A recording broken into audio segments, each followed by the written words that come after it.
মানৱ শৃংখল কাৰ্যসূচী ৩৭ নং ৰাষ্ট্ৰীয় ঘাইপথৰ কাষত এই কাৰ্যসূচী ৰূপায়ণ কৰা হয়। মটক জনগোষ্ঠীক জনজাতিকৰণ, স্বায়ত্ত শাসন প্ৰদান, বানপানীৰ স্থায়ী সমাধান, নতুনকৈ প্ৰৱৰ্তন কৰা ভূমি নীতি আৰু কৃষক নেতা অখিল গগৈৰ মুক্তিৰ দাবীত মানৱ শৃংখল কাৰ্যসূচী ৰূপায়ণ কৰা হয়। কেন্দ্ৰীয় ৰাজ্য চৰকাৰৰ দমন নীতিৰ তীব্ৰ বিৰোধিতা কৰিছে ছাত্ৰ সংগঠনটোৱে। জনগোষ্ঠীক জনজাতিকৰণকে ধৰি মটক জনগোষ্ঠীক স্বায়ত্ত শাসন প্ৰদান, বানপানী আৰু গৰাখহনীয়াৰ স্থায়ী সমাধান, কৃষক নেতা অখিল গগৈ মুক্তি আৰু নতুনকৈ প্ৰৱৰ্তন কৰা যি ভূমি নীতি, এই আটাইকেইটা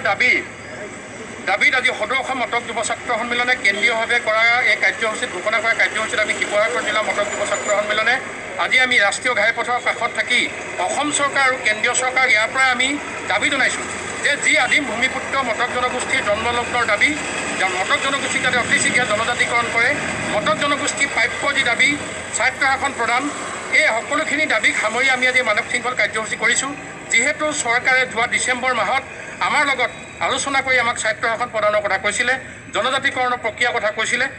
সকলো ধৰণৰ তেখেতলোকৰ যি প্ৰতিশ্ৰুতি, সেই প্ৰতিশ্ৰুতি আজি তাৰিখত অসাৰ হৈছে। পুনৰবাৰ আমি অসম চৰকাৰ আৰু কেন্দ্ৰীয় চৰকাৰক আজি ইয়াৰ পৰা এই শিৱসাগৰৰ পৰা সকীয়াই দিছোঁ, যদিহে অতি সোনকালে মটক জনগোষ্ঠীক জনজাতিকৰণ, স্বায়ত্ত শাসন প্ৰদান নকৰে আৰু সমান্তৰালভাৱে আমাৰ যিকেইটা দাবী আছে, বান গৰাখহনীয়া স্থায়ী সমাধান, কৃষক নেতা অখিল গগৈ মুক্তি আৰু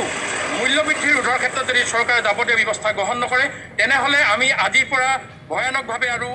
অনাগত দিনত কাৰ্যসূচী হাতত লৈ থৈছোঁ। গতিকে আমি আজি প্ৰথমবাৰৰ বাবে